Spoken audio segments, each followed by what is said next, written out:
You are listening to the Cabin of Horrors podcast. Go behind the scenes of all your favorite horror movies from the 70s, 80s, 90s, and now. I am your host, the incredible Josh. Hey everybody, thanks so much for tuning into the Cabin of Horrors podcast. I'm pumped for this episode because I finally watched Evil Dead Rise. I finally watched Evil Dead Rise, and my God, was it awesome. It was great. It was definitely an Evil Dead movie. It was an awesome time, a lot of fun. I just didn't like it as much as Evil Dead 2013. I would not put it above Evil Dead 2013. Now, it may have been that I went into this movie with too high expectations, because I did go into this movie with high expectations. I expected it to beat out Evil Dead 2013. I expected it to be more scarier, more gorier, and just all around a better film than 2013, which is hard to do. Because, I love 2013. I love the Evil Dead reboot from 10 years ago. If you go back into the podcast episodes, I think it was 5 episodes ago, I dropped the Evil Dead 2013 episode that was previously only available on Patreon. So if you want to go hear about that, you can also listen to me talk about Evil Dead 2013, because I won't go into it, obviously, in this episode, but I really was hoping that it would be more than Evil Dead 2013, but to me it wasn't. It wasn't scarier than Evil Dead 2013, and I don't feel like it was gorier. It was definitely gory, don't get me wrong. That cheese grater, damn. But it was not, I would say, as gory or even as scary as Evil Dead 2013. That's just my opinion, though. But I did love the movie. I bought the movie. That's how much I loved it. I bought it. I was like, screw it. We're just going to buy it. So I bought it. I love it. Don't worry, this will not be a rant or a bash against Evil Dead, but it is going to be an honest review. I'm going, like always, right? There's never a time where I'm going to bullshit you on whether I think a movie's good or not. You're always going to get my honest opinion on what I thought about a movie. And Evil Dead Rise, no different. And Evil Dead is a staple at the cabin, in case you didn't know. We've gone over every single Evil Dead movie on this podcast. In Season 1, there's a complete review of the first 3 Evil Dead movies. Like Evil Dead 1, Evil Dead 2, Army of Darkness. So go back on to Season 1 if you haven't listened to it yet, because we go over literally every single Evil Dead movie within this podcast. And Evil Dead Rise will wrap us up for the entire franchise. So obviously, whether the movie was shit or not, I had to go over Evil Dead Rise at some point, right? And in case you've been living under a rock and haven't heard anything about this, well, Evil Dead Rise came out this year. It is a 2023 American supernatural horror film, which was written and directed by Lee Cronin, and it does have the original visionaries of Evil Dead, Bruce Campbell and Sam Raimi, both come back in producer roles. So they both definitely had their hand in this movie, and there's so many areas and scenes and shots and moments that you can tell were influenced by Sam Raimi and Bruce Campbell. Even some of the one-liners, I'm listening to it and I'm like, Bruce Campbell wrote that. Bruce Campbell definitely had input in on that one. And the first time we even got an inkling that there was going to be another Evil Dead movie was actually all the way back in 2013, when Evil Dead was released at the South by Southwest Film Festival. Fede Alvarez announced that his movie, Evil Dead 2013, would be getting a sequel. Sam Raimi had confirmed that there was plans to write Evil Dead 4 with his brother Ivan Raimi, and that it was going to be specifically a sequel to Army of Darkness. So how cool would that have been? I know I've talked about this in other Evil Dead episodes, but we're talking about it again. How cool would that have been if you got that? But you know what's really cool is that I think it is happening. So Bruce Campbell and Fede Alvarez at the panel in 2013 at WonderCon had stated that their ultimate plan was for Alvarez's Evil Dead 2, so the sequel to his Evil Dead reboot, and Sam Raimi's Army of Darkness 2 was going to be followed up by a 7th film, which would merge the narratives of Ash Williams and Mia Allen. And Campbell confirmed that he was going to reprise his role as Ash in Army of Darkness 2. However, Bruce Campbell began to express doubts later in the year that there was going to be another Evil Dead film, even an Army of Darkness 2 from Sam Raimi, and it was also thought that that was going to be redeveloped as a sequel television series instead of an actual feature film movie. However, obviously none of that came to fruition, but I think what they're doing is something very similar to that now. because the director of Evil Dead Rise, Lee Cronin, he had said in an interview that his pitch to do this movie to Sam Raimi was to focus on the fact that there are 3 Necronomicons in the Evil Dead universe. Yes, that's right. If you don't know this, there are 3 Necronomicons in the Evil Dead universe, and that was established in Army of Darkness when Ash Williams found 3 Necronomicons. And remember the infamous line? Nobody told me there was 3 books, or whatever it is that he says. There are 3 Necronomicons. So Lee Cronin's pitch to Sam Raimi was that you, Sam Raimi, now have 1 book. Fede Alvarez now has the 2nd book. Let me have the 3rd book with Evil Dead Rise. So there could be a time where all 3 of these books come back together, and each hero has 1 book. This new hero from Evil Dead Rise has a book now, Ash Williams has a book, and Mia Allen has a book.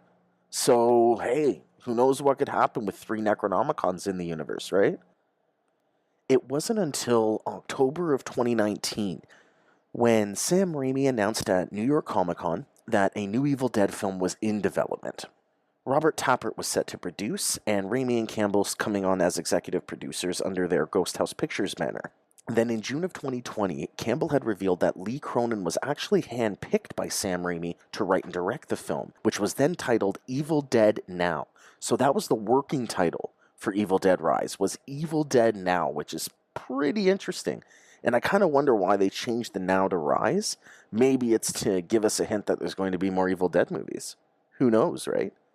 New Line Cinema also picked up the film and distributed it on May of 2021, and it was scheduled actually to be released on HBO Max and not a theatrical release. It wasn't until the movie was put in front of test screenings that it actually had a positive viewing, and they said, you know what, no, we're not going to put this on streaming. Let's give this a theatrical release. And it was probably the best thing they did, because when we get to box office and we talk about budget versus bank, this movie made bank. This movie made a lot of money, which is promise, not only for the franchise, but for, a possible sequel to Evil Dead Rise. Casting on Evil Dead Rise, it got started in May of 2021, and it was reported that Australian actresses Alyssa Sutherland and Lily Sullivan had been cast in the lead roles. And then in June of 2021, we got Gabriel Eccles, Morgan Davies, and Neil Fisher announced to be added to the cast. Then principal photography began. It actually began in New Zealand on June 6th of 2021. We then found out on July 14th, 2021 that filming was actually halfway done, and we hadn't even realized that filming had begun started yet. And filming officially wrapped up on Evil Dead Rise on October 27th, 2021. And Cronin stated that the film used over 6,500 liters of fake blood.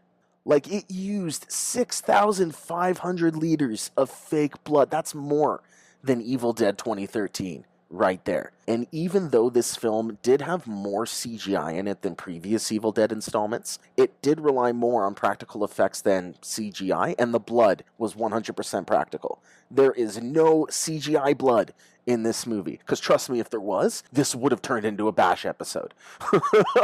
You would have seen me turn so fast on the Evil Dead franchise if there was CGI blood in it. I would have turned so fast, and I would have ripped them a new one. So I'm glad they stayed true to what the Evil Dead franchise really is. Now, the editing process was pretty substantial. It actually took over 6 months for the editing of the film's visual components, and in March of 2022, Cronin had tweeted that the picture editing process had been complete, and then now they had to do the music composition and sound design. And Evil Dead Rise was released theatrically in the United States on April 21st, 2023, and it had its world premiere originally at South by Southwest on March 15th of 2023, and was released digitally to home media on May 9th, 2023, and the Blu-ray editions are going to be released on June 27th. Now, box office. So this box office here is as of May 26th, so the Friday before this episode gets released. Evil Dead Rise, on a budget of $19 million, has made a worldwide total of $141.6 million. This movie is getting Scream 6 level money, okay? Like, Scream 6 I would say, like, and I know I may get heat for this, but the Scream franchise, in terms of popularity, is way more popular than Evil Dead. It is. Let's just admit that. Scream is a way more popular franchise than Evil Dead. People know Ghostface more than they know Ash Williams. That's just how it is. So for Evil Dead Rise to be making the same amount of money at the box office as Scream 6 says a lot for a sequel that came out 10 years later. 10 years. We haven't got an Evil Dead movie in 10 years, and it beat out Scream 6. Well, not beat out, sorry, but it got this close to what Scream 6 made, because Scream 6 made over $150 million at the box office. Evil Dead Rise is still at the box office, and it's made $142 million. It could get there. I don't know if it'll hit 150, but it could easily hit over $150 million. So you can't tell me they're not continuing this franchise. They better. I want another Evil Dead movie. They better continue this franchise, and I don't want to wait another 10 years for an Evil Dead film, so they better get on that. So without further ado, let's dive into the plot, and let's talk about the awesomeness that happens in Evil Dead Rise. So we start the film off in a very familiar setting. It's in a cabin, which is interesting if you know anything about the movie going in. You know it's set in an apartment building, but we actually start off in a cabin setting. We meet Teresa and Jessica, along with Jessica's boyfriend Caleb, who are vacationing at a lakeside cabin, while Jessica seems very ill. Now, Jessica and Teresa have a conversation back and forth where she makes Wuthering Heights turn into a horror book and then literally scalps Teresa. And as they're heading outside, Jessica harms herself, falls into the river. Her boyfriend Caleb goes in after her and is brutally murdered. Teresa then rises from the lake and levitates above, with the title screen appearing behind it. It's an awesome freaking intro, but also very different from every other Evil Dead movie. Very, very different. So we go one day earlier to this incident at the cabin, and we meet a guitar technician named Beth, who's upset at the fact that she's now pregnant, and she's going to visit her sister Ellie, who's a tattoo artist and single mother to 3 teenagers, Danny, Bridget, and Cassie. They live in Monde Apartments, which is a condemned Los Angeles apartment complex, and the building gets shaken by an earthquake while the children are in its basement parking lot coming home getting pizza. They notice while they're in the basement parking lot that a concealed chamber has now been revealed from this earthquake. So Danny, being a stupid kid, decides to investigate it. He discovers religious artifacts, which include 3 phonograph recordings from 1923 and a strange book that he takes up to his room. And I wonder what the heck that book could be, right, everybody? Of course, the book that he finds is the Necronomicon, and he takes it up to his bedroom because he believes that he could possibly sell the book and use the money to help Ellie. Which, at the core is it's a heartwarming idea, but it's definitely got its sinisterness to it. So they bring the book and the record upstairs, and they decide, let's play the record, which rejects efforts by a priest to research the book, revealed to be one of the 3 volumes of the Naturom de Monto, which is the Necronomicon. The record reveals that the priest continued his research in secret and recites an incantation that summons demonic entities known as Deadites. That's right, we got Deadites in Evil Dead Rise. Oh, we'll get to that. That was my favorite scene. If you've seen Evil Dead Rise, that Deadite scene, Dead by Dawn. I lost my mind at that Easter egg. I was so happy that they did a Dead by Dawn Easter egg. That was freaking cool when all of the Deadites started chanting, Dead by Dawn. I even screamed it as I'm watching the movie. I'm like, oh my god, Dead by Dawn. Like, it was awesome. That hands down was my favorite scene. But anyways, I'm jumping ahead. Sorry about that, guys. So after the earthquake, the power in the building fails, and it isolates Ellie and everybody else in the building, and Ellie at the same point gets attacked and possessed by an unseen force. She then returns to her apartment in a complete trance and menacingly attacks and threatens her entire family. During this incident, she actually dies after pleading with Beth to protect her children. Beth and Ellie's neighbors helped lay her to rest in her bedroom, and they search for a way out of the apartment building. They find that the staircase has completely collapsed, the elevator's damaged from the earthquake and the power outage, and they're unable to access the fire escape. But before they're able to find a way out, Ellie's revived and attacks the entire family, also wounding her daughter Bridget in the process. Beth and the children lock Ellie outside the apartment, and then she begins to pursue and massacre all of the neighbors on the floor. So Danny confesses to Beth that he had recovered the Naturum de Monto and had read from and had played the record. And meanwhile, Cassie gets tricked by her mother Ellie into unlocking the door, being attacked by her and strangled. Danny and Beth were distracted, but they end up hearing the screams and go to rescue Cassie and lock Ellie out. However, Bridget has now become possessed because of the wound that her mother gave her earlier on. So Bridget attacks Beth before turning on Danny and Cassie, who inadvertently impale her through the head of a broken broom handle. Beth then listens to the same record that Danny had listened to. She wants to understand how she can exorcise and kill the Deadites, but she learns that the priest had actually failed, and all of his allies were all possessed by Deadites. The only thing that can put a stop to the Deadites is the complete destruction of the host. So Bridget comes back, she revives, and ends up fatally stabbing Danny, who sets Bridget on fire at the same time before dying. Ellie then finds a way into the apartment through vents in the hallway, and also realizes that Beth is pregnant. So Ellie attempts to rip the fetus out of her, but both Cassie and Beth are able to incapacitate her with scissors. Ellie then tries to emotionally manipulate Cassie into believing that her mother's back and alive, but accepts that her mother's already dead. And this was the Deadite scene. Danny and all the bodies of the neighbors get possessed. We get a massive army of Deadites going to take on Beth and Cassie, and they end up taking shelter in the damaged elevator, which was another awesome scene, this elevator scene. I believe they had said it used more blood than the Raining Blood scene in Evil Dead 2013, and was an awesome homage to The Shining. I don't know if they did that on purpose, but you can't have blood flowing out of an elevator and not expect Shining similarities, comparisons, and references, so I'm sure that was some sort of homage to The Shining. It had to be. So while they're taking shelter in the damaged elevator, it's also filling up with blood. Ellie, Bridget, and Danny have now merged their bodies together into a multi-limbed creature known as the Moritor, and it climbs atop the elevator to attack Beth and Cassie while the elevator continues to fill with blood. The combined weight of everybody causes the elevator to plummet to the ground floor, which allows Beth and Cassie to flee into the parking lot. The Moritor captures Cassie and attempts to behead her with a chainsaw, but Beth returns and distracts it, and she and Cassie destroy the Moritor's body by forcing it into a wood chipper. Ellie's decapitated head then taunts Beth, saying that she's going to be a failure as a mother, which prompts her to kick Ellie's head into the wood chipper, allowing Beth and Cassie to escape the building together. The next morning, we see a woman that's awfully familiar from this movie. She was at the beginning, and her name is Jessica. She is contacting one of her friends who are going to be going to a cabin for a vacation, when all of a sudden, she's attacked by an unseen force.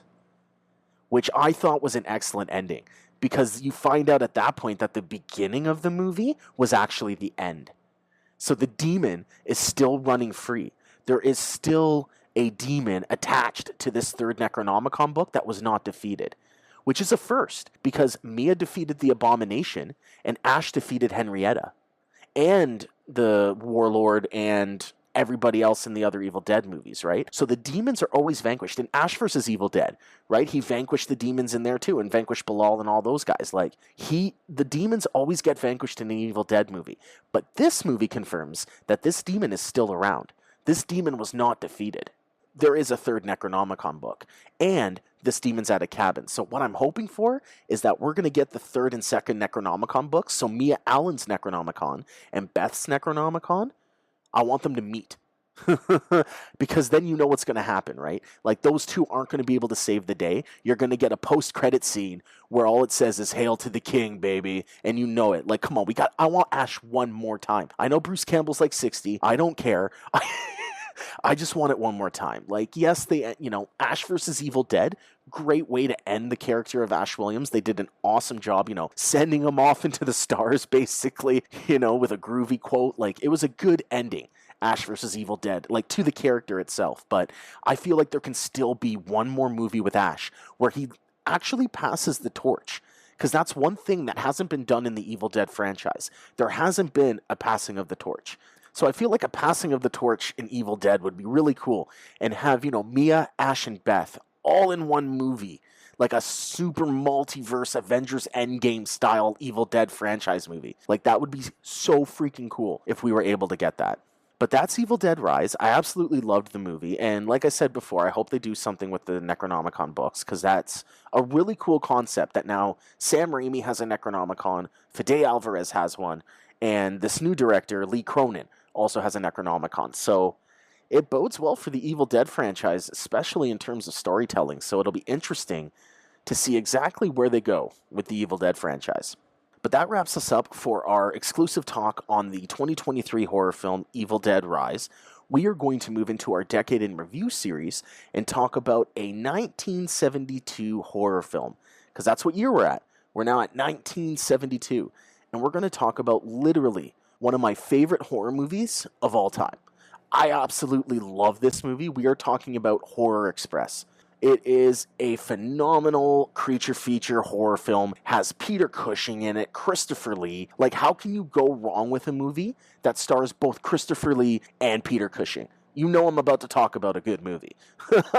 Those are two predominant horror icons from like the 50s, 60s, and 70s. Hands down, hands down. And another reason why I wanted to talk about this is because, guess what? We play Horror Express on Twitch. That's right. You can come over to twitch.tv/Cabin of Horrors and watch Horror Express. But I'm only going to make that option available to listeners of the podcast. Not everybody can come in and watch Horror Express. There's only 2 movies that podcast listeners are so exclusive to: Dracula vs. Frankenstein and Horror Express. If you come into my stream, twitch.tv/Cabin of Horrors, and you say that you want to watch Horror Express, I will put it on for you. It can't be automatic, so if you drop in at 2 or 3 in the morning, I'm sorry, you won't watch Horror Express. But if you come in during the day or you come in at nighttime, and you just say, I want to watch Horror Express, boom, I will put on Horror Express for you because you are a devoted listener of my podcast. So if you want to come watch it after hearing this, come on over. I'm live right now.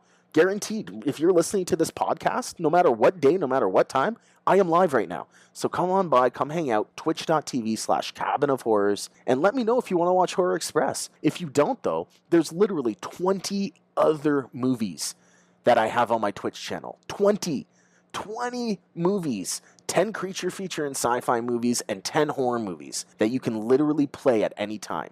These 20 movies are all set to autoplay. So what happens is when you come over to my Twitch channel, you get points. So if you come over to my Twitch channel and you follow me, you automatically get 300 points. These points you can spend towards watching movies in the channel. And you get more points literally just by watching. That's the only way to get points in the channel, is just chilling and watching. You don't need to spend money. You can sub if you wish, come on by, you can subscribe if you want to support, you can drop bits, they're called, which is kind of like a donation on Twitch. You can come over and do that if you want to support. But at the end of the day, guys, I'm being so honest with you. I don't want your money, because Twitch will pay me ad revenue. That is how Cabin of Horrors gets supported on Twitch. If you just literally come over and give me your time, just come on over, watch, hang out.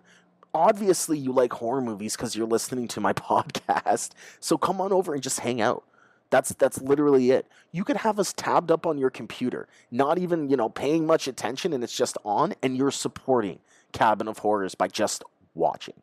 You don't have to give any money. Just watch. And I want to make that very clear. So come on over, twitch.tv/Cabin of Horrors. Come show some love and have some fun. Watch some horror movies. But in the meantime, we are going to be talking about Horror Express. Came out in 1972 and was co-produced by American screenwriter and producer Bernard Gordon. He had collaborated with Martin on the 1972 film Pancho Villa. According to Martin, the film was made because a producer obtained a train set from Nicholas and Alexandra. He came up with the idea of writing a script just so he would be able to use the prop. Shooting of Horror Express was filmed in Madrid between 1971 and 1972 and was produced on a budget of only $300,000, which is interesting considering it had such large actors in the role. Like, it had Peter Cushing and Christopher Lee on a budget of $300,000. That's so weird to me. and filming began in December of 1971. Speaking of Lee and Cushing, apparently it was a coup for Gordon, since it lent to an atmosphere reminiscent of the horror Hammer films, many of which, of course, starred both actors. When Cushing had arrived in Madrid to begin work the film, he was still distraught over the recent death of his wife. As many of you may know if you're a huge Cushing fan, there's a period of time in the 70s and 80s where he did a lot of roles that you can tell his head wasn't in it, or he was distracted, or there was just something off about him, and that was the loss of his wife. Him and his wife were two peas in a pod. He loved that woman, and when she died, he couldn't handle it. And it comes across in his roles. Not to say that, all of his roles after his wife died were shit. They weren't. Horror Express is my favorite creature feature horror movie from the 70s. Hands down, absolutely. But you can tell that, it did have an impact on his skill and talent. And it actually got to the point where Cushing had told Gordon that he couldn't do the film. And of course, this put Gordon in a completely desperate situation, losing one of the most important stars of the film. So Christopher Lee actually stepped in, and he put Cushing at ease. He talked to his old friend and, reminisced about the work they did together in the past. This helped Cushing change his mind, and he stayed on. So Christopher Lee was able to get Peter Cushing past his grief and his mourning of the death of his wife so that he could work together with him one more time on Horror Express, which I think is really great because I don't think Horror Express would be any close to as good of a movie it was if both Cushing and Lee were not in the film. Hands down, I truly believe that. So let's dive in. Let's talk about Horror Express. And like I said, if you like what you hear, you want to watch this movie, come to my Twitch channel, let me know. So the year is 1906, and we see Professor Sir Alexander Saxton, who's a British anthropologist, and he's returning to Europe by the Trans-Siberian Express from Shanghai to Moscow. With him is a crate containing the frozen remains of a primitive humanoid that he discovered in a cave in Manchuria. He hopes that this is a missing link in human evolution. We then meet Dr. Wells, who's Saxton's friendly rival and a colleague in the Geological Society. He's also waiting to board the train. Also waiting to board the train is Polish Count Marian Petrovsky, along with his wife, Countess Irina. Saxton's eagerness to keep his scientific findings a secret arouses the suspicion of Wells, who bribes a porter to actually investigate the crate and find out what's in it. The porter gets killed by the humanoid, and then the humanoid actually escapes the crate after picking the lock and kills several more passengers around.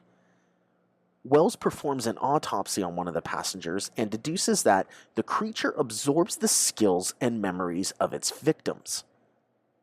The humanoid then gets gunned down by Mirov, and the threat seems to have been eliminated. However, Saxton and Wells discover that the real threat is a formless extraterrestrial that has actually inhabited the body of the humanoid.